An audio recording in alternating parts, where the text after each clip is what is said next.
Hey guys, HDV here and welcome to a brand new video. Today we've got some pretty exciting things to go over. We have some more rumored images that have popped up regarding a Mega Starmie in Pokemon Legends ZA. We have some pre-order updates for the Nintendo Switch 2, some Pokemon Champions rumors to go over, a lot of things to break down today. So if you're excited for the video, drop a like down below, leave a comment, subscribe if you're brand new, and let's get into the video. So, starting things off, I wanted to go over this pretty cool theory by Soul Silverart relating how to the new character in Pokemon Legends ZA being Vinny. So we've got Soul Silverart here tweeting out saying, forget everything I said about Vinny, he's definitely Hal's dad. All three have ponytails, and Hala is a fighting type user, plus that dialogue that Scar46 cooked up. So the exact dialogue is, gonna travel the world with my Pokemon, I'm gonna go find Lily and my dad too. Oh yeah, him, he's a strong trainer, real strong, I think, but I guess he really hated being the son of a kahuna and everything, so he works far away from Alola these days. So basically, his dad has ventured off somewhere else in the world to become, well, to work, I guess. But yeah, didn't like being the kahuna's son or something like that. And then we also have this post here saying, in case you missed it, Hal's dad moved away from Alola to work and he's really strong. Also, Quasartico gives big Aether Foundation vibes, even has palm trees. So Vinny is a large man who wears sunglasses. He works at Quasartico as Jet's secretary. He always seems busy and has a reputation for being a fast worker. So there are definitely some sort of similarities between Hal, Hala, and Vinny, or Vinny, should I say. Again, they've got some ponytails stuff. They've got tanned skin, and yeah, maybe he is like a bit of a workhorse, and he didn't want to, I guess, follow his dad in like the kahuna footsteps, so he wanted to move away and work abroad, and so maybe he came to Kalos and he's working there for Quasartico. I do see the resemblances. I don't think he is going to be related to them, but it'd be kind of cool if he was Hal's dad, and maybe even Hal kind of shows up in this game. That would be really, really cool.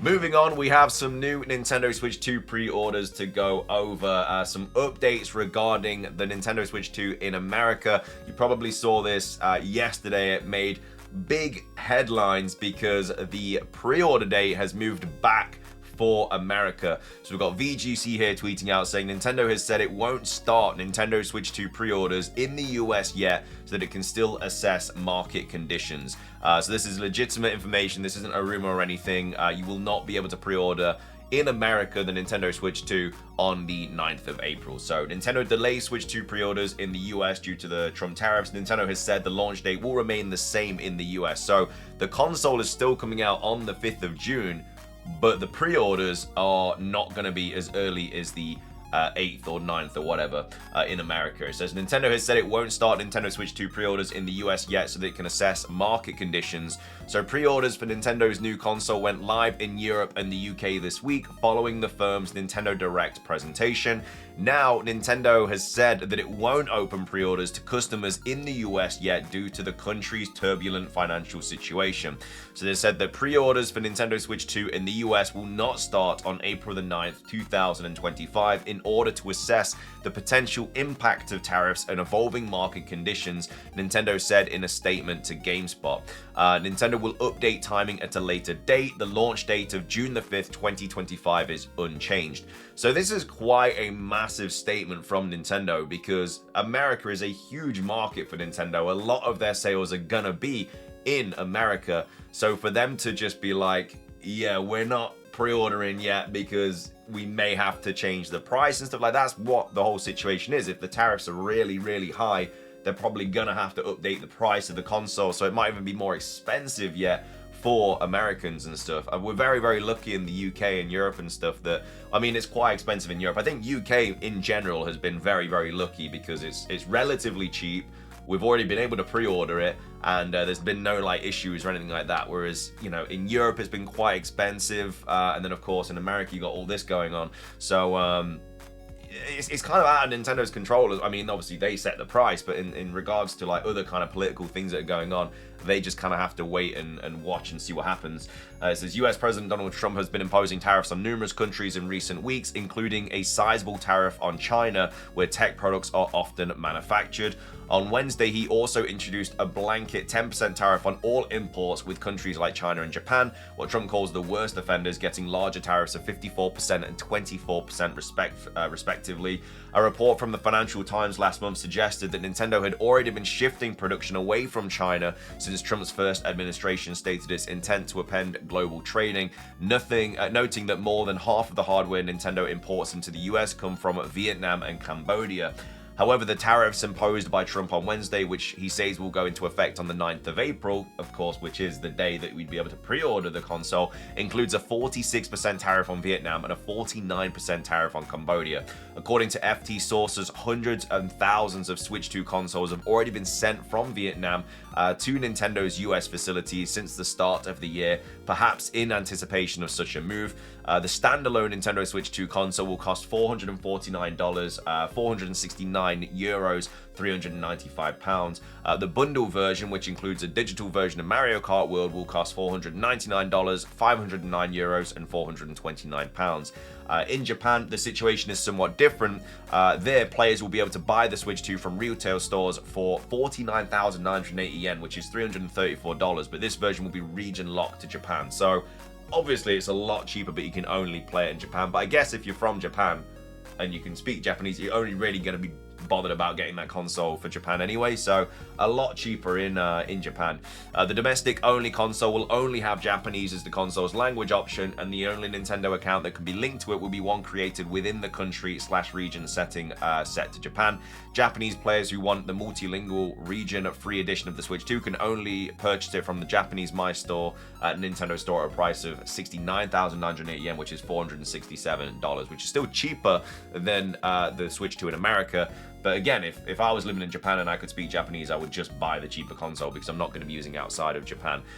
So yeah, I mean, it's a really terrible situation. I mean, the console itself, again, I've always said is relatively alright in terms of price. Like, it's not more expensive than, you know, the PS5 and stuff like that. It's the games that are going to be like costing a lot, and the Joy-Cons like $90, $80 for Pro Controller, games being $80, $90. That's where all the money's going to go. But of course, now because of these tariffs, the console has to go even more expensive.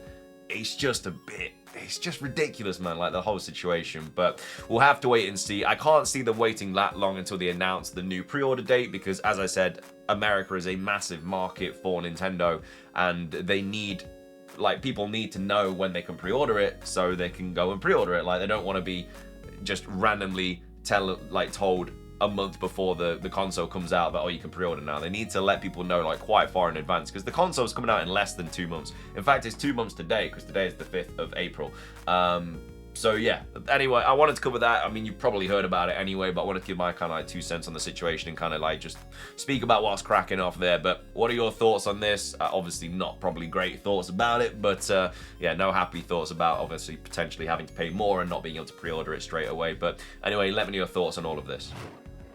Coming up next, we have a new Mega Evolution image to go over. This was posted on 4chan. I think it was posted on the 4th, so yesterday, saying Mega Starmie is coming. It was posted by Anonymous saying, yep, this is it. And this apparently is Mega Starmie, according to this person.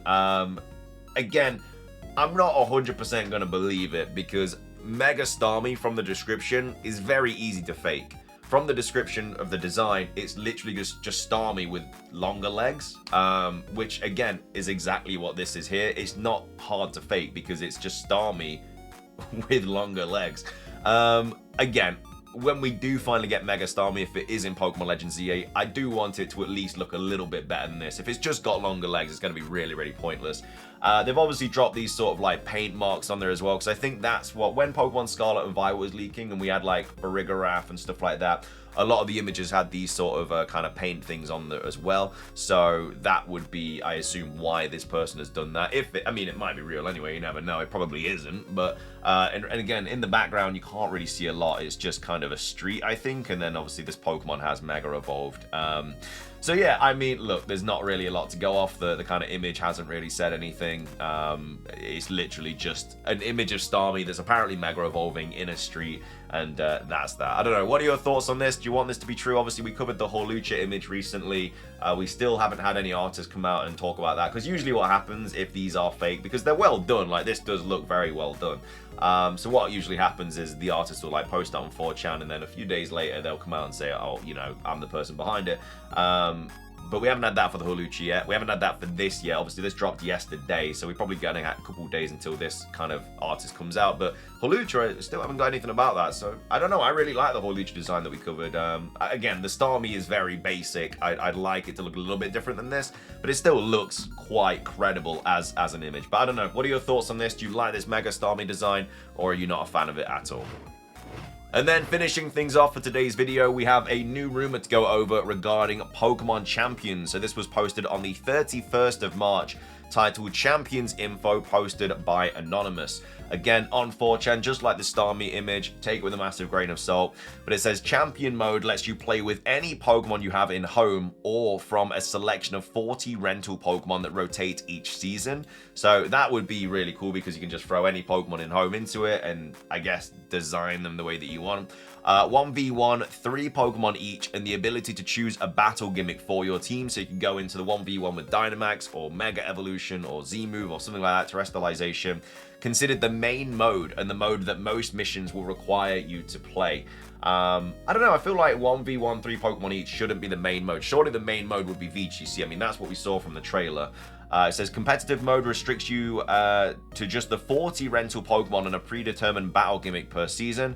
Comes in both 1v1 and 2v2 with full parties of 6 Pokemon. All Pokemon are defaulted to the same level and perfect IVs. I mean, I don't know why they would do that. Trick Room Pokemon, for example, do not want perfect IVs and speed, so that would be very, very bad. Makes me believe that this is not true, because again, a lot of Pokemon don't want perfect IVs, especially with like foul play, stuff like that. It's not what you want on the Pokemon. Rankings at the end of the season result in huge rewards, including rare Pokemon for home and potentially real monetary payouts, and I don't think they'd ever do that for the #1 player, in the same vein of Marvel Rivals or Fortnite tournaments. Again, very, very unlikely that Pokemon kind of end up doing that. Event mode rotates multiple times per season with drastically different rules, including things like a draft mode, mixing up typings, one playing with evolutions, etc, etc. Complete a wild card. And then it goes on to say Gym Battler lets you customize your own gym and create an NPC of yourself and a team of 6 Pokemon from Pokemon Home, along with 3 trainers to lead up to you, the boss. Technically the only non-matchmaking mode. Competitors create their own team of 6 to attempt to make it through as many user-made gyms as possible in a row to create a large collection of badges. See, that would be really cool. I like the idea of being able to create your own gym and then having some gym trainers and then having your own team, and then you just get random challenges from online, which obviously you're not going to be battling. I assume it would be the NPC battling them. But that would be really cool. I'd really like that. See how well your gym does and stuff, and you could like choose your typing or whatever. That would be really cool. But again, very, very unlikely to be the case.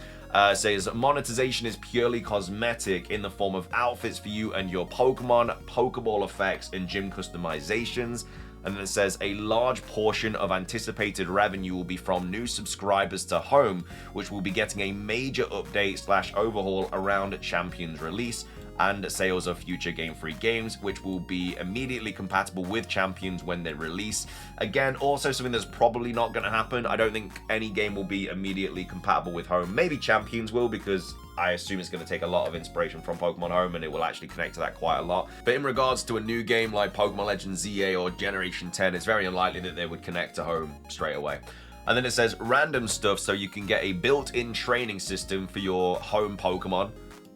So I guess you could just throw a Pokemon in home, and then you can train it through this. Local battling, so local communication battling. Doesn't seem like Pokemon from Go will be used to battle, but might have their own use. And then it says, obviously the game is still fairly early in development. Everything is still subject to change. I don't believe this at all.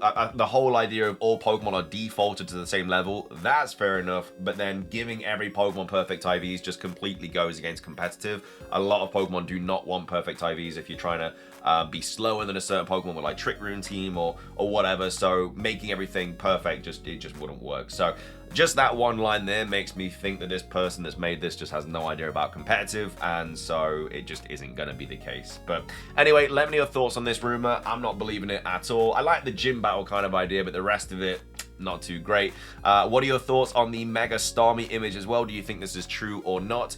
Give me your thoughts on the pre-order stuff as well for America. I mean, it might not affect you if you're in Europe or Australia or UK or whatever. It probably won't affect, well, it's not going to affect you. It's literally only America. But if you are in America, let me know your thoughts on this. I mean, it absolutely sucks, but hopefully it's not going to be too long until we do see the pre-order dates for people in America. And then also let me know your thoughts on the How and Hop and Hala kind of relative situation potentially in Pokemon Legends ZA. But if you enjoyed the video, drop a like I said, try it at 500, leave a comment, subscribe if you're brand new, ring the notification bell for daily Pokemon content. Have a fantastic rest of your day, and until next time, peace.